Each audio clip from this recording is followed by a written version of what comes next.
I spend a good bit of time in the finance space and revenue sharing contracts and things, and I started to think about the forgotten market, right? And who I mean as the forgotten market are the people who actually write the contracts.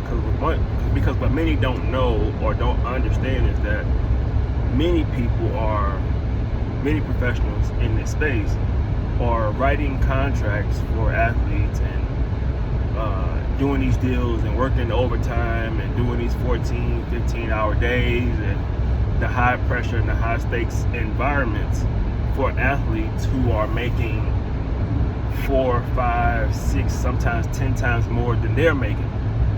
And it dawned on me that we highlight a lot of times that athletes need financial literacy and they need to understand money and understand their taxes and all these things because they're making so much money.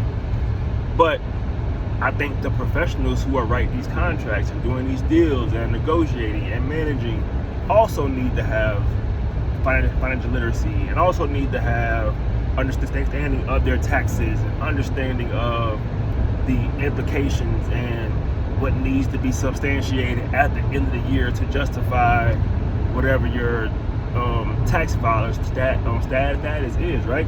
And it's funny to me because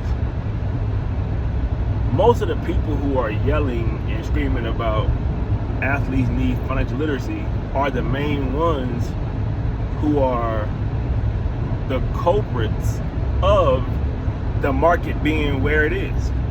Because I believe that if the adults and the decision makers were financially literate, we would not have the influx and the drastic jump in the numbers that we see today, right?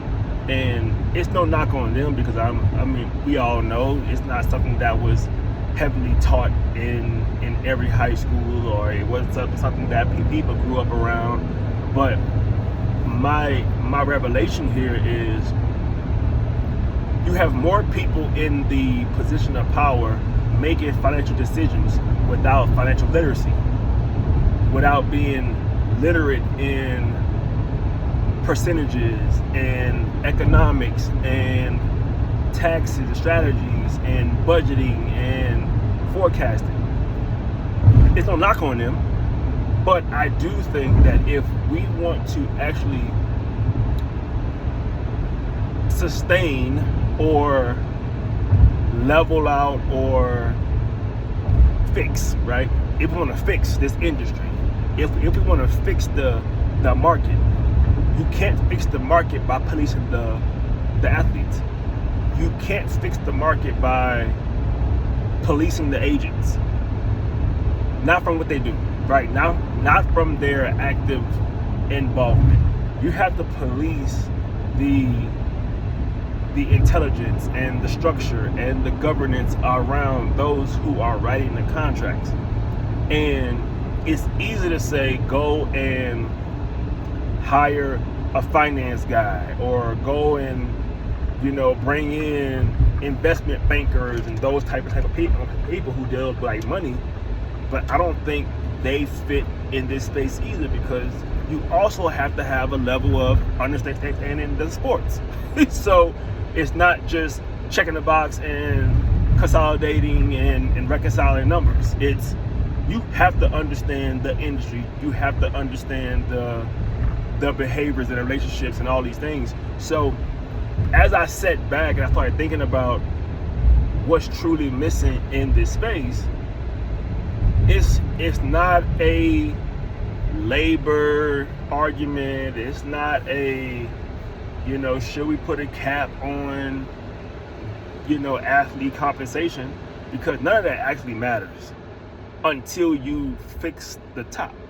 And the top is filled with people who, one, never came across this kind of money, never managed this kind of money, and you're now giving them the power to determine and dictate how much money goes out.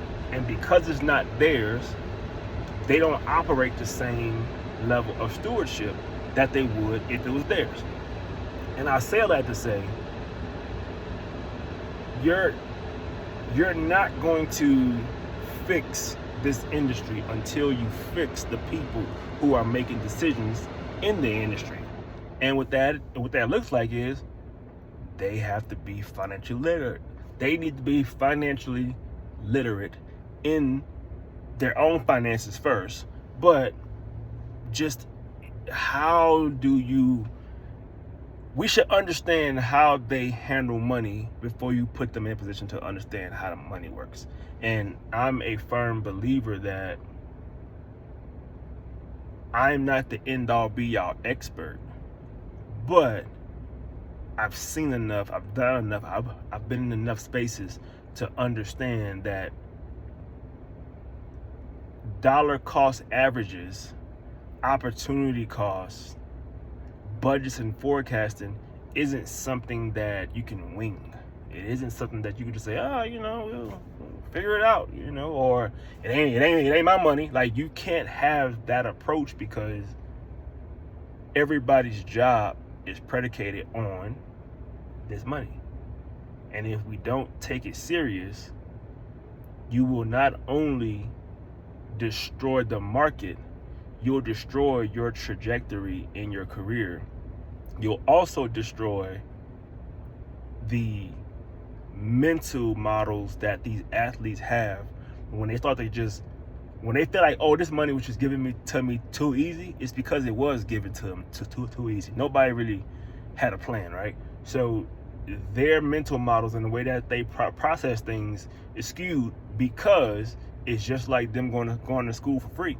They don't understand the value.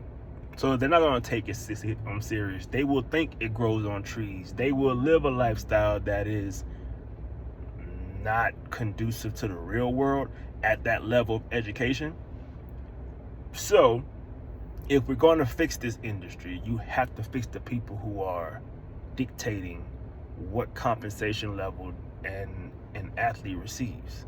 And it's not always about playing Madden and fantasy football and building your perfect roster on who can spend the most money, because I would bet my last dollar that if it was your money, you would think about the disbursement of it in a totally different fashion.